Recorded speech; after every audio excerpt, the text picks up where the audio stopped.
Once upon a time, evenings meant laughter, family dinners, and stories before bed. But nowadays, the glow on our children's faces is not from the sunset, it is from a screen. We gave them technology to make life easier, but somehow, it started stealing the moments that matter most. Every just 5 more minutes became another missed chance to connect. This isn't about blaming screens, it's about reclaiming our connection. In this video, we'll learn how to set healthy screen time boundaries, not with anger, not with guilt, but with awareness, understanding, and love.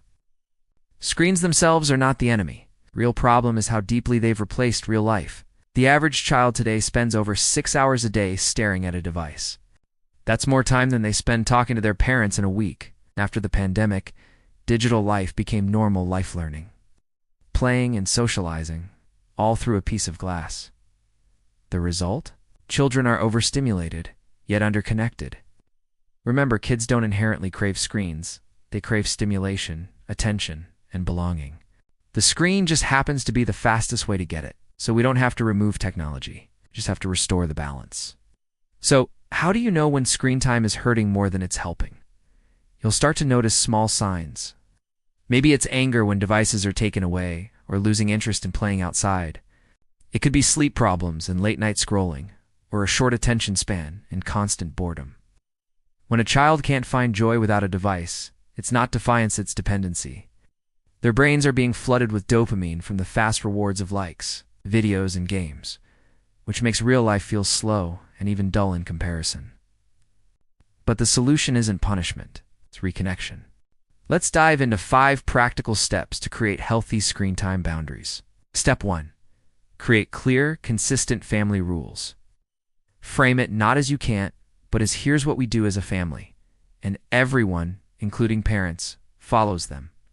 For example, a simple rule could be no screens during meals, or no screens after 8 p.m. Boundaries work best when they're shared, not just imposed. Step 2. Replace. Don't just remove. When you take away the device, you need to replace it with something richer. Play a board game, cook a meal together, go for a walk outside, or simply sit down and talk. The goal isn't just less screen time, it's more real, quality time. Step 3 is to design tech zones and no tech zones in your home. Keep devices out of bedrooms and away from the dining table. Create screen-free corners filled with books, art supplies, or musical instruments. Our environment shapes our habits, so make it easy for everyone to choose differently. Step 4. Model what you teach. This one is crucial. Children copy what they see, not what they're told. If you're scrolling at the dinner table, your rules mean nothing. So, it has to start with you. Show them that a real connection is far more powerful than any notification. Finally, step 5, involve them in the process. Sit down with your child and ask, how much screen time do you think is healthy for you? When children help make the rules, they're more likely to help keep them.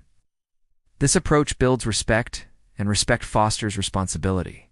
Behind every so-called screen problem is often a connection problem. When kids feel seen, heard, and truly engaged, screens naturally start to lose their powerful grip. Try this. Set aside just 10 minutes of uninterrupted talk time every night. No phones, no distractions, just you and them.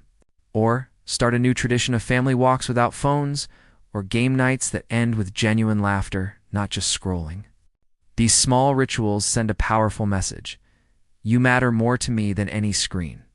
Because when children feel genuinely connected, they don't need to escape into a world of pixels. Screens will always be a part of our lives, but love, presence, and connection will always be more powerful. The goal isn't to fight against technology, it's to reawaken our humanity within it. Every boundary you set with love is a bridge to a deeper bond with your child. So tonight, when your child asks for 5 more minutes, smile.